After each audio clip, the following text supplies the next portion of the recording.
बोली आई मात की जय। कल ही एक फ़ोन आया कि साहब आप जो सुबह 5-7 मिनट के जो प्रवचन देते हैं, मैंने कहा प्रवचन नहीं देता हूँ, मेरा तजुर्बा बताता हूँ कि साहब उस टाइम तो बड़ा पसंद आता है पर फिर भूल जाते हैं। सही बात है, एक बार सुनने से कोई चीज़ याद नहीं रहती,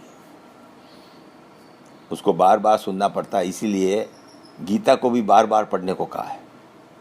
मैंने एक पहले आपको उदाहरण भी दिया था कि मेरे बॉस ने जापान में उस किताब को जो मुझे दी थी, मुझसे पूछा जानना चाहते हो मैंने कितनी बार पढ़ी?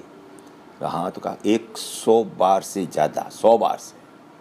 तो आपको इन बातों को अगर हृदय में उतारना है, अपने दैनिक क्रिया में इसको शामिल करना है, तो आपको इनको बार बार सुनना पड़ेगा, साथ साथ करना पड़ेगा। अपनी मास्टर खुद बनेंगे, कोई टीचर दूसरा नहीं आने वाला है। इसके लिए एक अंग्रेजी किताब में पढ़ रहा था, उसमें एक फॉर्मूला दिया हुआ है AIR। ए मतलब अटेंशन, ध्यान से किसी बात को सुनो। दूसरा इंटरेस्ट, उस बात के प्रति आपको शौक होना चाहिए, अटेंशन ध्यान से। दूसरा इंटरेस्ट। अब आप लीजिए, आपने कोई सिनेमा देखा, पिक्चर देखी 2 साल 3 साल पहले, बढ़िया पिक्चर थी, कब कितनी देर देखी? 2.5 घंटे।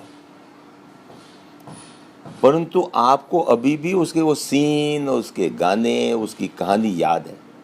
एक बारी तो देखी, परंतु आपने कहाँ देखी?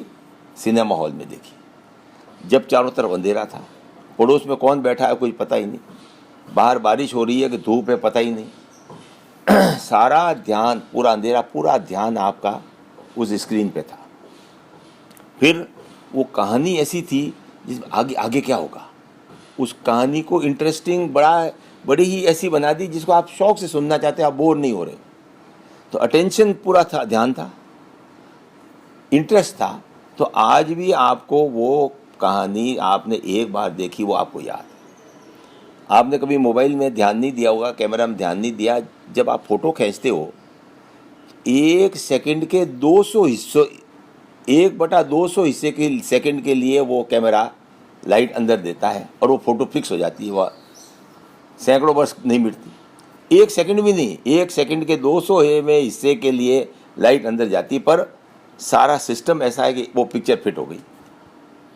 आप बार बार कहीं जाते हैं, पर जिस समय में आपका कोई गाड़ी पंचर हो गई होगी या कोई रास्ते में आपने कोई ऐसा सीन देख लिया होगा, तो आपको 100 बार आप निकल गए होंगे, इस शहर से उस शहर, इस गली से उस गली, पर वो सीन आपको याद आएगा क्योंकि आपने कोई काम आपको याद करना है तो पहला अटेंशन, ध्यान। दूसरा उसमें शौक होना चाहिए कि नहीं ये मेरे को करना है, इसमें मुझे इंटरेस्ट है। और थर्ड जो सबसे इम्पोर्टेंट है वो है रिपीट, बार बार। इसलिए अपने कहते हैं गीता बार बार पढ़ो, आरती बार बार बोलो। कोई भी चीज़ बार बार बोलोगे तो आदत पड़ जाएगी, झूठ बोलोगे बार बार तो आदत पड़ जाएगी, किसी के बारे में बुरा सोचने लगोगे तो आदत पड़ जाएगी, मुंह बिगाड़ के बैठोगे तो मुंह बिगाड़ के हंसना, मुस्कुराते रहोगे तो मुस्कुराने की आदत पड़ जाएगी। पर वो रिपीट, एक कायरो यूनिवर्सिटी है जहाँ उनको कुरान याद करनी पड़ती है। कुरान में पता नहीं कितने हजारों श्लोक हैं, उसको रटनी पड़ती है।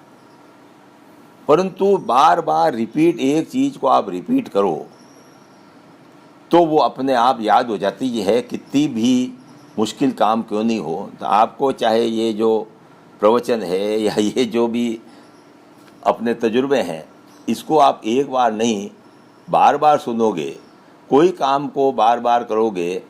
एक अंग्रेजी कहा ना, मेक क्लीनलीनेस अ हैबिट। आदत पड़ती है अपने बार बार एक काम को करने से। अच्छे काम करोगे तो अच्छे काम करने की आदत पड़ेगी, अच्छा सोचोगे अच्छी। तो AIR, attention, interest and repeat. आपको कोई भी अच्छी चीज़ याद रखनी है, उसका उपयोग करना है, तो आपको उसको ध्यान से सुनना पड़ेगा, उसके प्रति शौक़ रखना पड़ेगा और बार बार उसको रिपीट करना पड़ेगा।